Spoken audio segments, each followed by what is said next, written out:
Preservación y custodia de los impresos de mujeres en México, 1539-1634, por Nuria Lorente.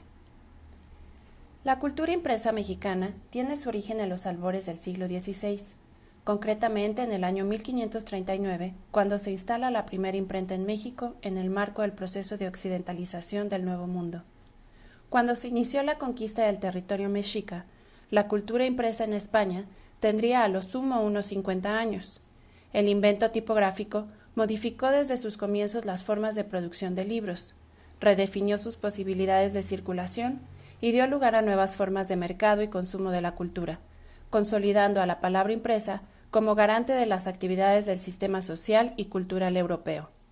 A lo largo del tiempo, el libro fue adquiriendo valores de verdad, de utilidad y estéticos, determinados por la variedad de usos que fue asumiendo lo escrito, impreso, hasta convertirse en un símbolo, en un medio capaz de preservar el saber y de otorgarlo, de conceder la capacidad de comunicar. En este sentido, desde su cuna, el libro se constituyó como registro del poder, capaz de conservar, acumular y difundir el conocimiento. El libro impreso y su producción masiva entraron a formar parte de un complicado sistema de intercambios que ligaba el desarrollo social al desempeño comunicativo y que definía a la cultura, en última instancia, como un sistema social de comunicación.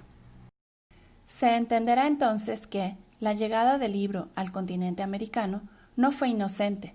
Con el arribo de lo escrito impreso, llegó también la cultura occidental escrita, en calidad de objeto físico que persevera y difunde un determinado conocimiento, y más importante, que al hacerlo se constituye como un mecanismo codificador de ideas nuevas. El libro se convirtió, desde su llegada a América, en uno de los artefactos más poderosos para lograr desarticular lo autóctono y llevar a cabo los procedimientos conducentes a alcanzar el sometimiento de las tierras recién descubiertas. En este sentido, con la instalación de la imprenta, la monarquía española, encabezada entonces por Carlos V, animó, como reza la cita de Gusinski, procesos más profundos y determinantes que las manifestaciones brutales de la denominación colonial y la conquista, puesto que el texto, como medio simbólico, llevó a América el sistema social europeo, capaz de portar en sí mismo los símbolos generalizados y aceptados como verdad por la comunidad externa. En definitiva, con el libro y la llegada de la imprenta y los mecanismos y usos de la lectura, la invasión española alcanzó un fin último mayor que el de los azares de la cristianización, el de la conquista del imaginario de los pueblos conquistados.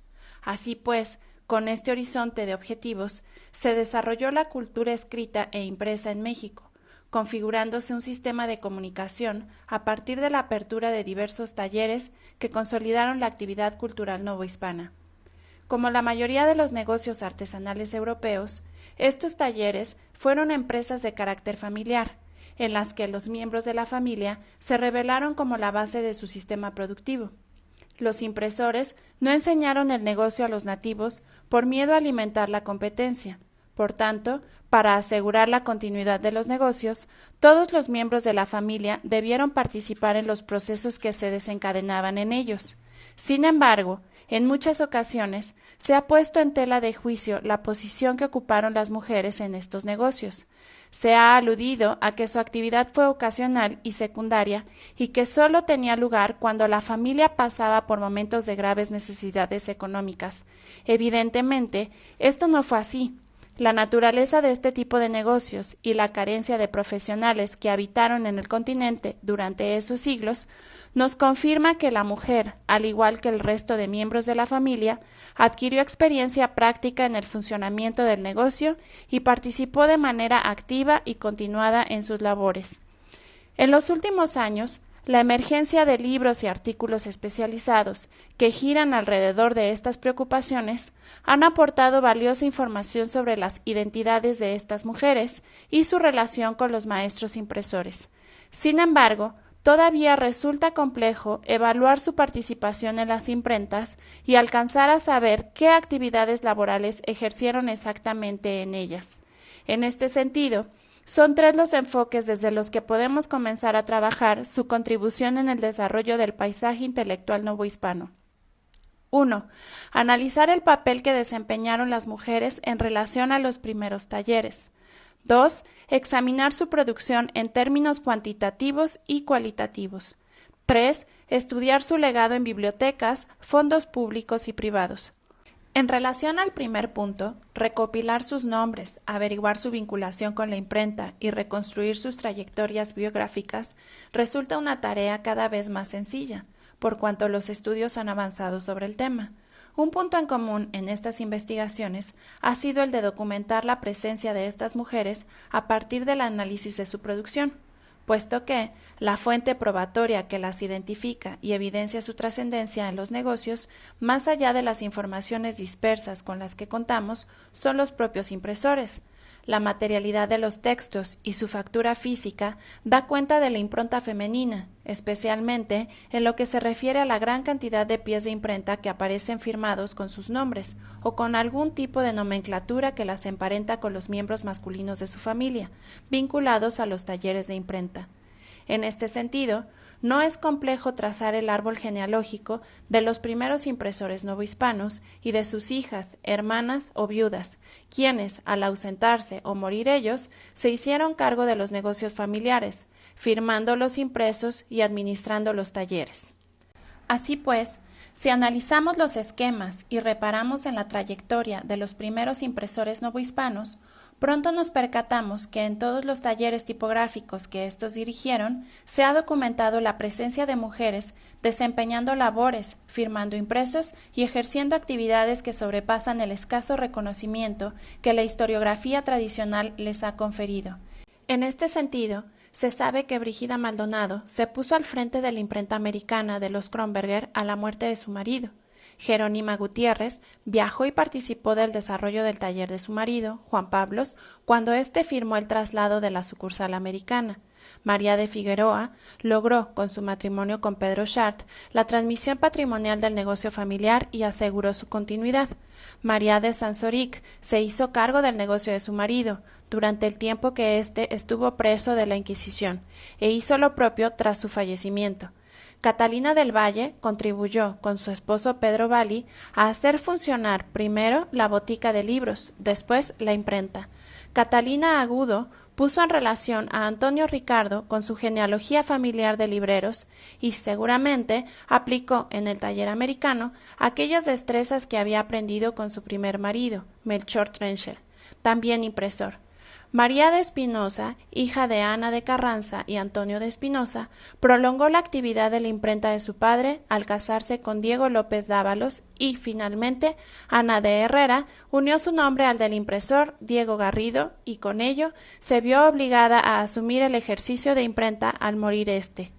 Sus nombres y su vinculación con los primeros impresores no solo nos permiten trazar las líneas familiares que dan cuenta de la genealogía familiar y de la transmisión de los primeros talleres, también nos dan la oportunidad de esbozar los vínculos comerciales a través de los préstamos, trasvases, alquileres y compras que se dieron entre las diversas imprentas, muertos sus maridos.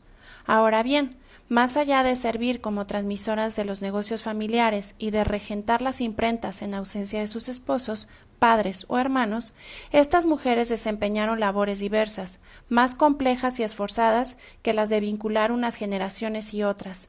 Es presumible que así fuese, puesto que, aunque resulte complejo dilucidar qué actividades laborales desempeñaron, resulta obvio aceptar que participaron de ellas, así como del correcto funcionamiento de los talleres. El conocimiento sobre las labores debió darse a través de la práctica y la cotidianidad con la que vivieron las actividades que se desarrollaban en las imprentas de sus parientes, experiencia que explicaría por qué, al adquirir los negocios, todas contaban con sobrado conocimiento para asumir su control. En este sentido, más allá de su valía para ejercer la regencia, muertos los esposos, resulta interesante problematizar el grado de implicación que pudieron tener ellas en el taller en vida de estos. La respuesta, aunque imposible de resolverse de forma completa y satisfactoria por la falta de datos, apuntaría a que todas ellas estuvieron involucradas en los negocios familiares e implicadas en algunas de las tareas de producción que en estos se desarrollaban, mucho antes de fallecer los maridos, ya que la propia lógica de los negocios así lo exigía. Sin embargo, esta posible colaboración previa y el innegable involucramiento de éstas en el desarrollo de los negocios familiares no ha pasado a la esfera pública, sino que ha quedado reducido al ámbito privado, invisibilizando la puesta en práctica de su valía y su fuerza de trabajo. Esta falta de reconocimiento en la que se inscribe su actividad profesional dificulta la tarea de aproximarse a la realidad de los talleres y al alcance de la presencia de éstas en ellos, de manera que solo resulta evidente su labor, por cuanto se hace visible, cuando sus maridos fallecen y éstas saltan a la esfera pública del negocio y sus nombres se reflejan en la materialidad de los impresos al firmar, como cabezas de familia y dueñas de los talleres, sus propios impresos. En este sentido, hemos podido localizar y recoger para esta intervención un catálogo de la producción impresa por cada una de estas mujeres durante el tiempo que regentaron los talleres de sus parientes. Así, sistematizamos un total de 8 impresos compuestos durante el tiempo que Brígida Maldonado regentaba el taller de los Kronberger. 2 en los que el nombre de Jerónima Gutiérrez aparece relacionado con su impresión. Otros 2 a cargo de María de Sansoric. 18 firmados por Catalina del Valle. 20 a cargo de María de Espinosa. Y 18 cuyos pies de imprenta rezan estar impresos por Ana de Herrera. Estos datos nos habilitan para resolver que, objetivamente, la proporción de mujeres activa en los primeros talleres del siglo XVI es considerable, teniendo en cuenta que la continuidad de estas imprentas casi siempre vino dada por ellas, al menos hasta que sus hijos varones cumplieron la mayoría de edad o ellas se casaron en segundas nupcias. Hasta entonces, su reconocimiento público se dio principalmente en los pies de imprenta, cuyo valor es incalculable, especialmente en lo que respecta a la posibilidad de cotejar, a través de su análisis, la cantidad aproximada de impresos que firmaron o que se imprimieron durante el tiempo que éstas estuvieron al frente de los negocios. La preservación de estos impresos en el mapa internacional de bibliotecas, archivos y colecciones da cuenta de la impronta de estas mujeres en el paisaje intelectual novohispano del siglo XVI y visibiliza su importancia en el relato de la historia de la imprenta y la tipografía americana. Una historia que, todavía hoy, invita a ser reescrita desde una perspectiva más generosa y completa, capaz de valorar el impacto real que tuvo la actividad profesional de todas estas mujeres en el desarrollo cultural del continente.